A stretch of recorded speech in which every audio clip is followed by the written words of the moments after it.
Bill మీద దేశవ్యాప్తంగా ఉద్యమం చేస్తాడు, ఈనాడు ఆంధ్రలో రాంచుకుంటాడు, రాష్ట్రంగానే రేవంత్ రెడ్డికి వెళ్తాడు.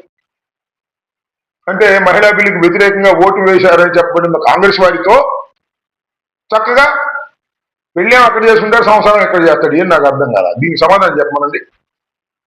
మహిళా బిల్లు కోసం దేశవ్యాప్తంగా తిరుగుతాను, ఈనాడులోను, ఆంధ్రజ్యోతిలోను, టీవీ5లోను, ఈటీవీలోను, లేకపోతే ఏబిఎన్లోను అద్భుతంగా మెయిన్ హెడ్డింగ్స్ చెప్పుకుంటారు.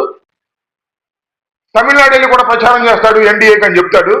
ఇక్కడేమో వెళ్ళి ఈయనతో మాట్లాడతాడు, ఎవరు రేవంత్ రెడ్డి గారితో. రేవంత్ రెడ్డి గారు చెప్తే మన రాయలసీమ ఎత్తిపోతల పథకాన్ని కూడా ఆపేస్తాడు.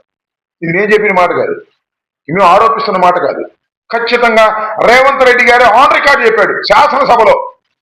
నేను చెప్పబట్టానండి రాయలసీమ ఎత్తిపోతల పథకం ఆపేశాం, చంద్రబాబు నాయుడు గారితో చెప్పి ఆపించానని ఆయన మీసం మేలేశాడు. ఏం చేయాలి దీనికి నాకు అర్థం కాల. రేవంత్ రెడ్డి చెప్తేనేమో రాష్ట్రంలో పనికొచ్చేటటువంటి ప్రాజెక్టులని, నీటి ప్రాజెక్టులను ఆపేస్తాడు, మహిళా బిల్లు కోసమేమో ఓటేస్తాడు, మహిళా బిల్లుకు వ్యతిరేకంగా ఓటేసిన వాళ్ళతో రాష్ట్రంగా ఏముంది, బహిరంగానే వెళ్ళి డిన్నర్లు చేస్తారు. ఏంది బ్లాక్మెయిల్ పాలిటిక్స్ అని నాకు అర్థం కాల. దేశవ్యాప్తంగా తిరగడం ఎందుకు, రేవంత్ రెడ్డిని చెప్తే పోయేది కదా. దేశవ్యాప్తంగా తిరిగి మహిళా బిల్లుకి అనుకూలంగా నేను ప్రచారం చేస్తాను దెప్పలు కొడతాడు, మళ్ళీ ఏదన్నా డీల్ చెడితే మహిళా బిల్లుకు వ్యతిరేకంగా కూడా మాట్లాడతాడు.